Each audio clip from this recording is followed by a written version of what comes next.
In the calendar year of 2024, there was 2,550 NBA games played. Back half of the 2023-24 season, the awesome 2024 playoffs, and the first half of this season gave us many amazing, iconic moments. When you think of the best performances of 2024, there are many options that come to mind. Every team played, give or take, 80 to 90 NBA games in the last calendar year, meaning every team superstar had 80 to 90 chances to take over a game and complete one of the best performances in NBA history. But how do we quantify a game and how great it was on an all-time scale? That's where the GameScore stat comes into play. In the last year, there were 8 top 100 regular season games according to GameScore, and 3 top 100 playoff games as well. Today, we will talk about what GameScore is and what these top performances were.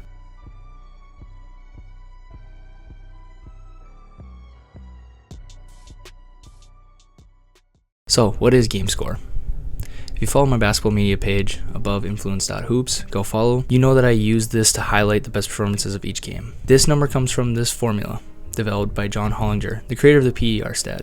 Hollinger is basically one of the fathers of analytics in basketball, if you couldn't tell. Anyways, to simplify this formula, it basically takes every box score stat into account based on a weighted amount to spit out one number for a game. Most games have 1 to 2 players with a 20 game score on each team, and it usually takes a 20-point game on okay efficiency and contributing in another stat as well at a very high level. Or it could also be a 30-point game on bad efficiency and no other counting stats. Bench guy that has a game where he pops for 20 on like 8 for 9 shooting, grabs a couple other boards and a couple assists, will get really close to a 20 game score. 30 game score is somewhat rare and usually only happens once, maybe twice on any given night. A 20-point triple-double is just under a 30 game score for a reference. A 40 game score gets you close to all-time performances. Many stars have their career best game score in the very low 40s. Even in the mid 50s, as you'll see soon, puts you near the top 100. Just to put things into perspective, let's take a look at Kobe's 81-point game. Wilt is missing way too many counting stats to get a full picture of what his game score would have been, so we're going to use the second highest scoring game of all time, since Kobe played in an era where every single stat that we have currently was also tracked. This performance, one of the best, if not the best, individual performance in NBA history, had a game score of 63.5. Third highest of all time. This really puts the scale of what a good game score is into perspective. Let's go back and look at the formula one more time. There are some interesting things to look at when looking at the weights of each stat. Here you can see the formula highlighted by similar weights. Game score weighs turnovers and steals the same, which in my brain makes sense. Most NBA players aren't just throwing the ball away. Really, the only time there's turnovers is when they're either ripped or it's a bad pass that gets stolen. Points are also at the same weight, which makes sense that points are worth, well, a point. It would feel really weird if 20 points was only worth, say, 17 in game score. A 1-for-1 ratio is the only thing that makes sense there. Assists, blocks, offensive boards, and field goals attempted all of the same weight. This is an interesting combo that I think works, as field goals attempted is probably your first or second largest number depending on how many points are scored and how many shots you take. That ratio could change depending on how efficient you were on a given night. Assists are probably a larger number as well, and blocks and O-boards are likely at a similar rarity to each other. For full transparency, I actually don't have any of the ratios of how often a stat is showing up in a box score or anything that actually prove that these ratios are correct.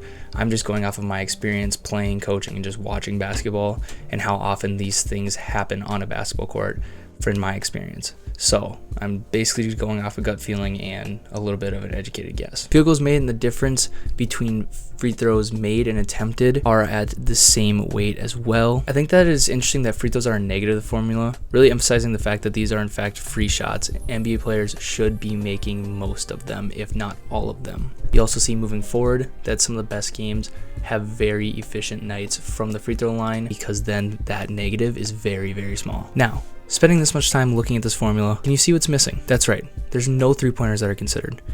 I go back and forth in my mind on how I feel about this. With the weight three-pointers have in today's NBA, it feels wrong that they aren't here. On the same hand, the lack of three-pointer being in the formula allows for the formula to be fair to other eras before the three-pointer and when the three-pointer did exist but was less emphasized. At the time that I'm writing this script, my current feeling is that since these three-pointers are counted in the field goals made and field goals assisted, there's no reason to double up or differentiate between a 2-point make or a 3-point make. So right now, I think it does make sense that it's not in there, but my opinion could change even by the time I'm editing this, but Who knows? Alright, enough talking about the formula. No stat is perfect, but it is the best singular number stat that can quantify an individual performance. Speaking of, let's look at the 11 games that cracked the top 100, as well as a recent performance that was just outside of the top 100. Starting off the most recent, happening on December 28th of 2024, Jalen Brunson had a massive game, falling just outside the top 100. In the 136-132 win over the Wizards, Brunson had 55 points, 9 assists, 3 rebounds, shooting 18 for 31 from the field and 3 from 11 from 3, with 3 turnovers and 1 foul. This landed him a game score of 43.9, and man, did the Knicks need this masterclass to secure the win. Moving on, Joel Embiid put up the 29th best playoff game of all time in Game 3 of the first round against the Knicks. He scored 50 points, grabbed 8 rebounds, had 4 assists, 1 block, shot 13 from 19, 5 and 7 from 3, and 19 for 21 from the free throw line, and had 3 turnovers and fouls in the 114-125 dub to keep the Sixers from going down 3-0. He registered a 43.2 game score in the contest. Next, with the 27th highest playoff score coming in at 43.3, Nikola Jokic scored 40 points, had 13 dimes, 7 boards, 2 steals, 1 block, 15 for 22 from the field, 2 from 3, 8 for 9 from the line, and no turnovers and 2 fouls. This came in a dominant Game 5 against the Wolves, 97-112, breaking my heart. D-Book beat him out by 1 spot in a loss, again against the Wolves. In Game 4 of the first round, Booker scored 49 points on 13 for 21, 3 for 5 from 3, and 20 for 21 from the line, as well as 5, 6, 2, 1, and 2 turnovers and 5 fouls. The game score of 43.5 shows how the stat values efficiency and, really to be honest, not missing free throws. Now, getting into the top 100 performances coming from the 2 regular seasons that happened in 2024. SGA put up a 46.5 game score against his former team on November 11th to register the 99th best game score of all time. This 128-134 win included a 15 of 16 night from the free throw line, as well as only 1 turnover and 3 fouls to go with 45 points. Jokic makes another appearance with the 94th best game score on January 21st and a 113-104 win over Washington. And to be honest, this looks like a very normal game from Jokic. Surprisingly, this is Jokic's only appearance from this last year, and I don't even think this is his best game from 2024. A very surprising entry comes from an in-season tournament game between the Wolves and the Kings, where De'Aaron Fox registered the 84th best game score at 47.0 in the 130-126 loss. Fox was not a guy I thought I'd see on this list, but a very efficient 60 bomb will get you on here. With the 77th best score of all time, Giannis makes his first appearance from 2024 in a February 3rd, 129-117 win over the Mavericks. 5 steals and only 8 missed shots contributed to the 47.5 game score. Luka makes his first appearance from 2024 at number 52 on December 15th, 2024, registering a 45-point triple-double in the 143-133 win over the Warriors. This box score overall is pretty nuts. This wasn't Clay's return to the Bay, but his second time back, but he still had a good game. Nothing compares to Luka's game that night. We see a large jump all the way up to number 15, where Giannis makes another appearance with his 59-point performance in the November 13th, 120-127 win over the Pistons. Only 1 missed free throw, 14 total boards, limited turnovers and fouls, led to a 54.2 game score. Embiid is back, and now we have broken into the top 5 as he registered the 4th best game score of 62.5 in a 133-123 win over the Spurs and rookie Wemby.